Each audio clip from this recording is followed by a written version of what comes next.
Assalamualaikum warahmatullahi wabarakatuh. Perkenalkan, nama saya Windy Siti Anissa, NPM 21222010066. Di sini saya akan sedikit menjelaskan materi tentang air yang peranannya dalam bahan konstruksi. Pengertian air. Air adalah substansi kimia dengan rumus kimia HO. Satu molekul air tersusun atas dua atom hidrogen yang terikat secara kovalen pada suatu atom oksigen. Air bersifat tidak berwarna, tidak berasa, dan tidak berbau pada kondisi standar, yaitu pada tekanan 100 kPa atau 1 bar, dan temperatur 0 derajat Celcius. Zat kimia merupakan suatu pelarut yang penting, yang memiliki kemampuan untuk melarutkan banyak zat kimia lainnya, seperti garam-garam, gula, asam, beberapa jenis gas, dan banyak macam molekul organik. Juga termasuk bahan campuran dalam suatu konstruksi. Sifat-sifat air. Air cenderung bergerak ke permukaan atau bersama-sama membawa butiran semen, adukan beton segar atau blading yang menjadi buih dan membentuk suatu lapisan tipis atau selaput tipis yang disebut laitens. Lapisan ini akan mengurangi letakan antara lapisan-lapisan beton dan merupakan bidang sambung yang lemah. Air cenderung mengalir keluar atau bersama-sama membawa butiran semen bila cetakan kurang rapat yang menyebabkan terjadinya sarang-sarang kerikil. Kandungan kimia dan atau organik dalam air mempengaruhi kualitas beton. Air mengandung 3,50% larutan garam atau sodium klorida dan magnesium sulfat yang dapat mengurangi kekuatan beton sampai 20%. Adanya garam ini menyebabkan baja tulangan atau baja prategang terkorosi, maka air laut tidak boleh dipergunakan untuk campuran beton yang menggunakan baja tulangan atau baja prategang. Air yang mengandung gula lebih dari 0,05% memperlambat ikatan awal dan menurunkan kekuatan beton. Air yang mengandung seng klorida akan memperlambat awal ikatan beton yang berumur 2-3 hari belum memiliki kekuatan awal. Pengaruh dan ukuran. Jumlah air merupakan sifat mudah dikerjakan beton segar, kualitas beton segar, dan kekuatan beton. Jumlah air ditentukan oleh perbandingan berat terhadap berat semen atau fas dan tingkat kemudahan pengerjaan nilai fas kurang dari 0,35 menyebabkan beton segar sulit dikerjakan atau tanpa bahan tambah. Kelebihan air berdasarkan fas dari yang dibutuhkan untuk reaksi kimia dengan semen dipakai sebagai pelumas.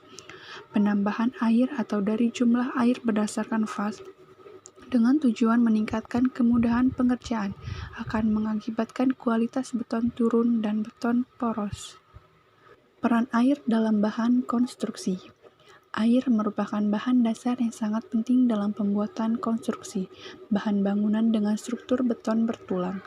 Pada konstruksi beton, air diperlukan untuk bereaksi dengan semen sehingga dapat menjadi bahan perekat antara agregat halus dan agregat kasar, serta bahan campuran beton lainnya. Sedangkan pada konstruksi baja, air digunakan sebagai bahan pencuci profil baja dari kotoran yang timbul akibat penyimpanan maupun pada saat distribusi baja. Dalam pembuatan konstruksi beton harus digunakan air yang baik sehingga dapat tercipta beton yang kuat serta tahan lama.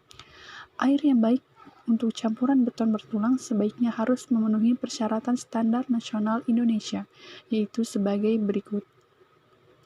Air harus bersifat bersih, tidak boleh mengandung lumpur lebih dari 2 gram per liter, tidak mengandung lumpur minyak dan benda terapan lain yang bisa dilihat secara visual, tidak mengandung garam yang dapat merusak beton atau asam organik lebih dari 15 gram per liter, tidak mengandung klorida lebih dari 0,5 gram per liter.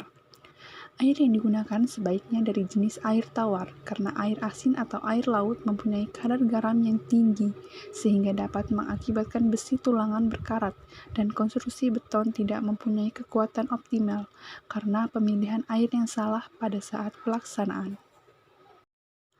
Macam-macam air. 1. Air hujan. Hujan merupakan proses penguapan yang terjadi di permukaan bumi dari wilayah perairan, tumbuhan, atau daratan. Proses terjadinya hujan berhubungan dengan siklus air atau siklus hidrologi. Siklus tersebut akan menyebabkan air turun dari atmosfer ke permukaan bumi. 2. Air sumur gali. Air sumur gali juga bisa digunakan sebagai salah satu bahan konstruksi, tergantung air yang keluar dari sumur itu tidak terkandung banyak lumpur. 3. Sumur bor. Air sumur bor juga bisa digunakan sebagai campuran bahan konstruksi, terlepas dari kandungan lumpur yang rendah dari air tersebut. Tetapi untuk air sumur bor membutuhkan dana yang cukup tinggi. 4. Air sungai.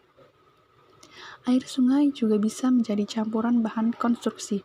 Itu semua tidak terlepas dari kandungan lumpur yang rendah dan juga pemilihan air sungai yang tepat juga sangat diperlukan. 5. Air laut. Meskipun air laut merupakan benda cair yang dapat digunakan sebagai campuran bahan konstruksi, akan tetapi air laut mengandung 3,50% larutan garam atau sodium klorida atau magnesium sulfat yang dapat mengurangi beton sampai 20%. Adanya garam ini menyebabkan baja tulangan atau baja prategang terkorosi, maka air laut tidak boleh dipergunakan untuk campuran beton yang menggunakan baja tulangan atau baja prategang. 6. Mata air. Mata air adalah sebuah keadaan alami di mana air tanah mengalir keluar dari akuifer menuju permukaan tanah yang menjadi sumber air bersih yang berguna untuk keperluan kehidupan manusia. Mata air merupakan bagian dari hidrosfer. Sumber air yang berasal dari mata air tersebut merupakan yang sudah layak dikonsumsi karena mengalami purifikasi secara alami. Selain itu, mata air juga dimanfaatkan oleh berbagai perusahaan berbasis air untuk mendapatkan pasokan air layak konsumsi.